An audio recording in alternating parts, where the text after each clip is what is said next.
So, you want to start watching the Abomination Vaults campaign diaries, but there's now 20 episodes to get through. I've always said the reason I do these campaign diaries instead of actual plays is to make it less disruptive to my players, but also because not all of us have 4 hours of free time a week to watch other people play games. So instead of making you sit through 10.5 hours of content to catch up, I'm going to recap these first 20 sessions for you.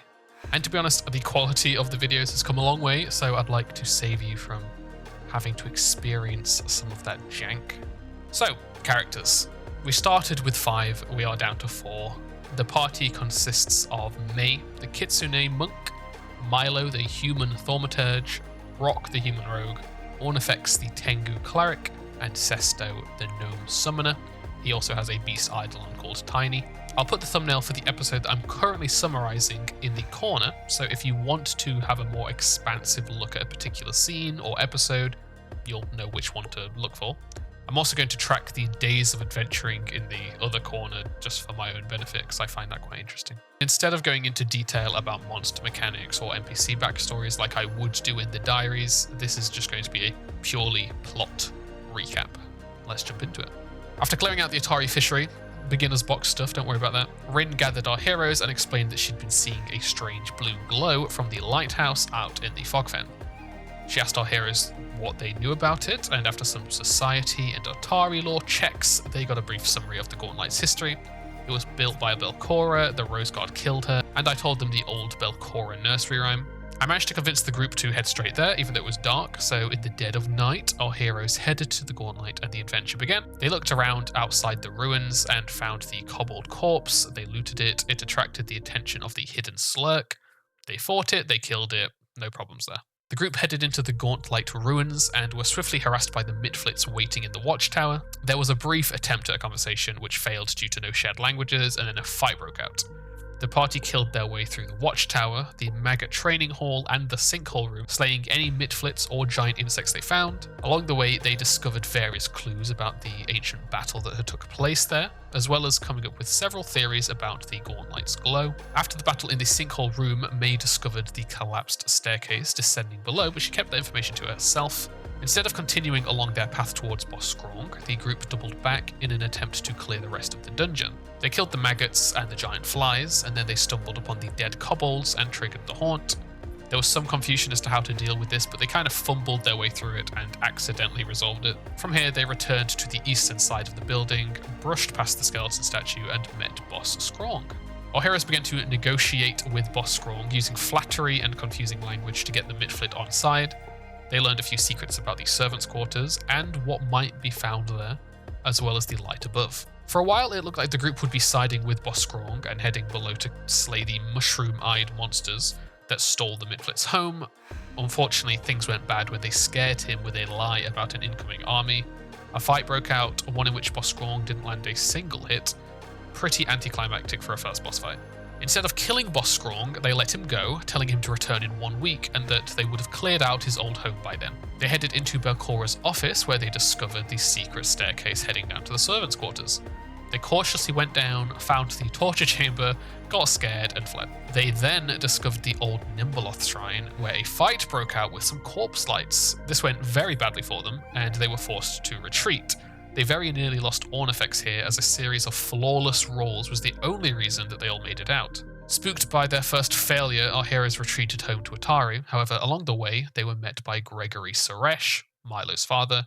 He is an aggressive man and a terrible father. The dead tide for Atari triggered, causing our heroes and Gregory to rush to the graveyard. Alongside the Atari garrison, our heroes fought back the horde of undead and the suddenly appearing aberration. Milo performed badly in this fight and even went into the dying condition in front of his father. This only fueled the conflict between them. Whether it was caused by being overprotective or a lack of faith in Milo's abilities, Gregory made an ultimatum: come home now or don't come home at all. With the support of his allies, Milo chose to leave his family home. The group returned to Rin and updated her on what had happened. They hadn't reached the top of the lighthouse yet, so most of their discussion was based in theory and historical records. Rin encouraged them to return and learn more. By By this point, the running theory was that the Gauntlet was an undiscovered entrance to the Darklands. They also asked her about the religious iconography they'd found in the shrine, however, that remains an undiscovered secret even to this day. The group went to sleep, concluding their first day of adventuring in the Gauntlet. When they woke up, they were summoned to the home of Atari's mayor, Osif Menhemers. He questioned their involvement in the attack at the graveyard, and it was revealed that Gregory had reported to Osif that the group had caused the attack by disturbing the Gauntlet. Osif has personal reasons not to get along with Gregory, so he dismissed the accusation and instead employed the group to investigate the Gauntlet in an official capacity. As they left the meeting, they asked if someone could provide them with some supplies, so the mayor arranged to have some support provided in the future. Before heading back to the Gauntlet, our heroes stopped by the Dawnflower Library and Odd Stories to make some purchases and do some research. There was some light roleplay, and then they slept again, ready to face the dungeon at first light. While the others slept, Milo visited Rin and had his fortune told. I had created a fun minigame for this, where the players pick a constellation, and depending on the one they choose, they get a different fortune. He chose the Lantern Bearer, and as such his fortune was of progress and the path remaining open to him. The next morning, the group returned to the Gauntlet, and this time they headed straight for the lighthouse. They entered the Gauntlet base, and since it was now daytime, the blood of Belcora Haunt was dormant. The blood remained though, and gave our heroes a bad vibe. They chose not to mess with it and instead ascend to the peak. The blue light was weaker than it had been before, but it still gave them a bad feeling. There were no signs of what was happening up here though. Emerging into the swampy outdoors, the group headed for the small island. They could hear some movement beyond the door, so they attempted to burst through. Unfortunately, it took them a couple of tries to force open the stuck door, and that gave Tangletop the time he needed to prepare a spooky surprise for them. The heroes burst into the room to see a small bright light floating in the room, and a booming voice blasted from within telling them to leave.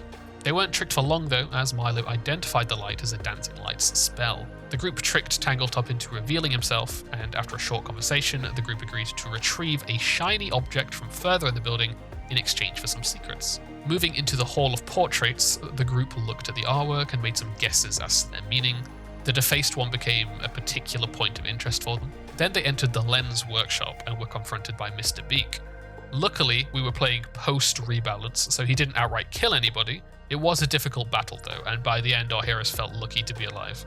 They grabbed the shiny spyglass for Tangletop and returned to him. He revealed his secrets about who used to live on the island, who they worked for, and what the Gauntlet can do. The group had already learnt some of this, so they demanded a new secret. In response, Tangletop teleported away, ready to return when he has learned something worthy. This is a thread that is still being held onto. Our heroes delved deeper into the island and began to explore Voluk's chambers as well as Borbo's room. They found some lore, they found some loot, and they entered the room hosting Voluk's machine. They plucked the black gem from the machine after learning what it was capable of. Unfortunately, this triggered the Blood Siphon. This fight with the Blood Siphon went terribly, and if not for our modified hero point system that lets the players get back up with 1 hit point, we would have lost May and Rock in this battle. By the end of the fight, our heroes retreated and the Blood Siphon was at full health again. They returned to the surface with their tails between their legs and questioned how dangerous this place truly was. Despite it being early in the day, the group ended up spending the rest of the day resting and setting up a small camp at the Gauntlet. They slept, ready to try again tomorrow. They decided to try and redeem themselves and went to fight the Corpse Lights again. This time though, they wanted to enter from the southern double doors to prevent a choke point. Unfortunately, this first meant contending with the giant scorpion. This was a difficult but manageable fight. The scorpion had damaged them enough to retreat back to their temporary camp. Instead of committing to the fight with the Corpse Lights, they returned to Atari for an entire week to retrain, recover from various ailments and diseases, and do some shopping. As part of this, Rock made contact with Yinya's mirror, and in exchange for being retrained, he agreed to look for her 3 missing Osprey Club members. As part of this deal, the Osprey Club also agreed to keep Milo away from Gregory whenever he was in town. The next morning, our 3 heroes gathered outside the doors to the shrine and assaulted the Corpse Lights. This fight went much better. So much so that it almost made their initial fight with them a little bit embarrassing. It just goes to show how strong the information game is. With no further distractions, the group had a good look at the shrine.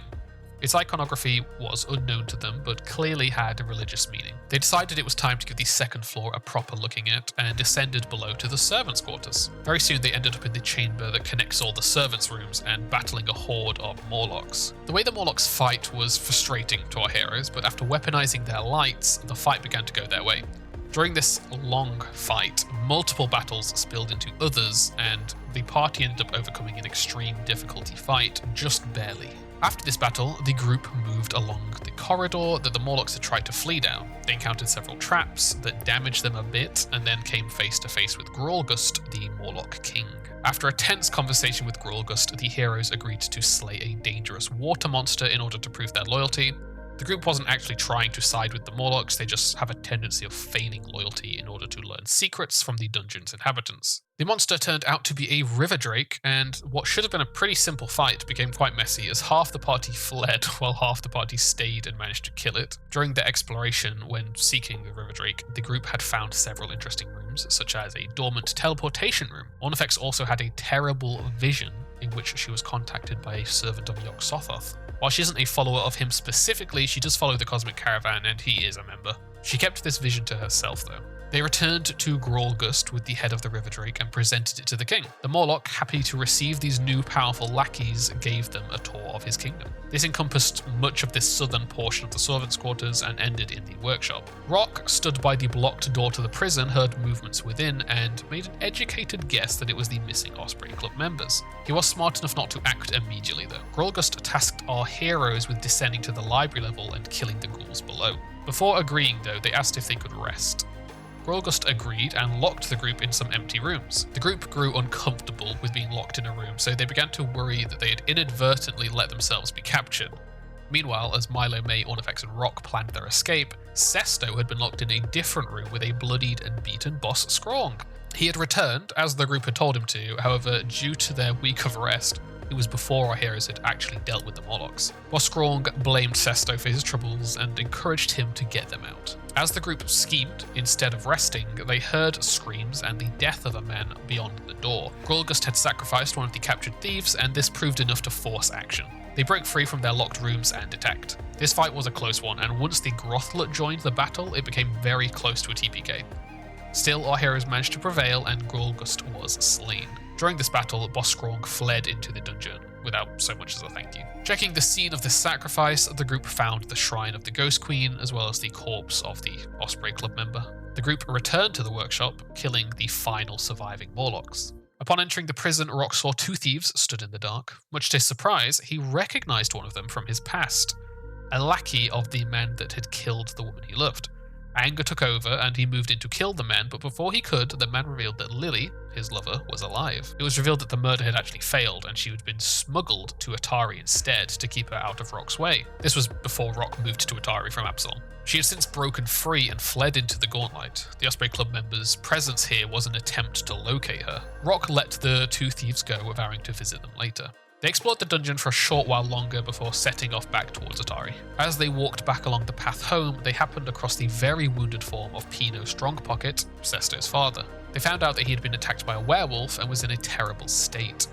Worried about his condition, they hurried him to the druids, who immediately began to care for the old man. Wallowin asked the party to find and stop whoever did this. Those of you that have GM'd this adventure before might recall who this could have been. It's as of yet unresolved though. Sesto stayed with his father for a while the others returned home. May gave Rin an update on their progress in the Gauntlet, the Werewolf attack, and a few other topics.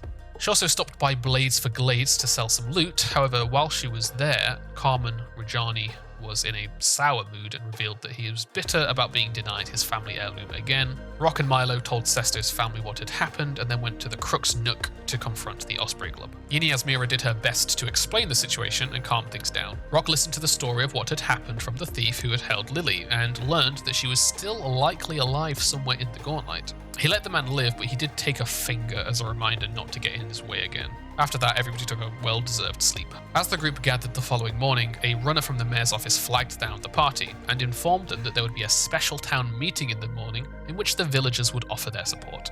The group seemed apprehensive but agreed since they did want the help. They then returned to the Gauntlet and finished exploring the southern half of the servants' quarters. They moved to the north, got in a fight with the Zebub, and then took a bit of a look around. They opened the door to the haunted washroom and saw Atari's message, the person, not the town. As it darted away along the floor, they gave chase. They avoided the giant skeleton by just dashing past it, struggled with the brown mold for a bit, and then found the secret door and gave chase into the library level. They had lost sight of the green light by now, so they just began to explore. They ran into the Mist Stalker and killed it. Looking around some more, they soon ran into Corlock, the bearded devil. After some nervous conversation in which he tried to arrest them, the party avoided capture or battle by promising to find and return his contract. They went south and found another door illuminated by a green light. Opening it up, they were given another message from Atari. As the light darted away, this time they were ready and they gave chase. It led them into the main library where the group were assaulted by hungry ghouls. The battle with the ghouls spilled into the nearby reading room, dragging in extra ghouls. This became a very close fight, but the party barely managed to scrape by. By the end, Milo, May, and Rock were all infected with ghoul fever. During the battle, as Rock passed by the strange necrotic tether in the reading room, he saw a flash of Lily's face screaming. Once the battle was over, he willingly stepped into the beam. This blasted him with damaging energy, but it did also allow him to get a stronger glance at Lily. Visions poured into his mind, revealing that she was deeper below, acting as some kind of battery for this beam of evil energy. The group realized they have a time limit if they want to save Lily, so urgency pushed them forwards. They ended up in the restricted library, where Milo attempted to talk his way into a meeting with the leader of the ghouls. The ghouls happily agreed, seeing this as a foolish mortal walking into a trap willingly. And so, they were taken to the Temple of the Canker, where they stood with ghouls at their backs and the High Priestess Nakazarin at their front. During this conversation, Milo tried to make some bluffs, pretending to be on their side. However, he made some incorrect assumptions and a fight soon broke out. Nakazarin and her cultist ally proved too much for the party, but with the knowledge that there were 4 more ghouls beyond the door to their escape, they pushed off fleeing for far too long, and suddenly, Nakazarin killed Rock. This caused the remaining party members to panic and flee, as Milo was also dying at the time. They managed to get him up and make it out, but they had lost their first party member to the Gauntlet. They fled the Gauntlet entirely and made plans to tell the town what had happened. Since May and Milo were both still infected by ghoul fever, they returned to Atari to tell Rin what had happened, but also to get cured by her magic. The recent loss of Rock gave Ornifex the motivation to become sanctified, so she began speaking to Vandy and Rin about the topic. This would be achieved through a ritual that would be enacted the following day, and so the group slept. The next day, the group remembered that they had promised to show up for a town meeting to receive support from the community. As they showed up, the whole town had gathered in the market, with a few influential members stood on the stage. The party received items and promises of training from the town, and then decided to tell the town what had happened to Rock. There was a shocked response, but the group vowed to keep fighting for the town. After the meeting, Gregory rushed for the stage, but with his party's help, Milo fled before Gregory could reach him. After an aggressive spat between Gregory and May, people went their separate ways. Ornifex gathered everybody up at Rin's, ready to perform the ritual that would hopefully result in her sanctification. Rin performed a ritual that projected the group's minds into a divine space. Various statues and doors represented the many possible choices and futures of Ornifex. For the next few hours, the group got the chance to speak to aspects of the gods of the Cosmic Caravan and suss out their opinion of her. Eventually, she was able to choose one of the gods to sanctify her, and she went with Pelora. The ritual was a success, and Ornifex is now sanctified holy. Reinvigorated by their recent success, the party returned to the Gauntlet. They struggled to find where they wanted to progress though, and ended up focusing on clearing out the servants' quarters. They found the Gauntlet basement, they killed the Major Domo in the crypt, and they returned to Voluk's library where they came across Borbo and the incomplete wooden doll. Using the soul gem from Mr. Beak, they activated the doll, but as it cried, pity took over and they removed the gem in an act of mercy. Lastly, they began to explore the Hall of Hatred. The traps here had scared them off before, but this time they were extremely lucky and made it to the end. They encountered Mimnivix and began to give offerings. They also discovered that Boskrong was here after being captured by Mimnivix, and in an attempt to free the Mitflit, a fight broke out. They killed Mimnivix and his spider allies, and then freed Boskrong. The Mitflit decided to claim this territory as his own, much to the chagrin of the party. I'm not sure why they've saved this Mitflit 3 times now. Now that their confidence had returned, the party returned to finally slay the Blood Cipher. It was still a close fight, in which Milo very nearly died, but they were able to bring it down. Happy with their progress, they returned to Atari briefly. Ornifex wanted to take a break from the stress of dungeon crawling, so they stopped by the Crow's Cask. During their stay, it was revealed that Milo's parents had broken up due to the stress they'd been facing since Milo had left home. After some strong encouragement from the party, Milo begrudgingly wrote his mother a letter, explaining that he's safe. He delivered the letter in disguise, but his mother chased him down and begged the stranger to let her see her son. Milo refused to reveal himself, but promised to pass on the message. During the conversation, she revealed that Gregory had gone up to the Gauntlet with the plan to clear it himself to save Milo from any further danger. The party rushed back to the Gauntlet and soon found Gregory stood among a pile of ghoul bodies. Something seemed off about him though, and he soon gave chase, claiming that one had got away. The party followed him, and soon enough they found themselves stood in the main library again. Before them stood an undead Rock, and grasped in his hand was Gregory's body. It was revealed that Rock had already killed Gregory, and the person they had been following was a confused ghost. The party seemed in denial about the creature before them being Rock, and soon a fight broke out.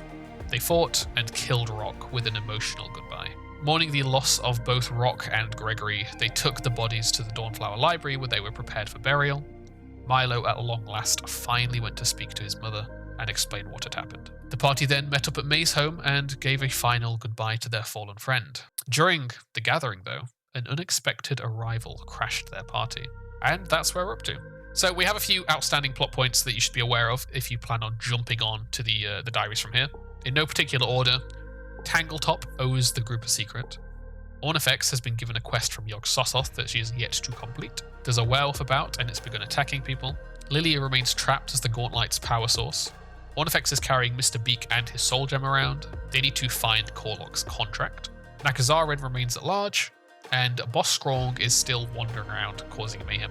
I hope you enjoyed this recap of the first 20 sessions of our game, and I look forward to you watching the campaign diaries going forwards. I know the first ones are a pretty rough watch, but if you can get through them, I do highly recommend watching them to gain much more context and all the tips and advice for running various encounters that are hidden throughout all those episodes. I'm going to be running some community one-shots. If you'd like to get involved in them, head over to our Discord. There's a link in the description.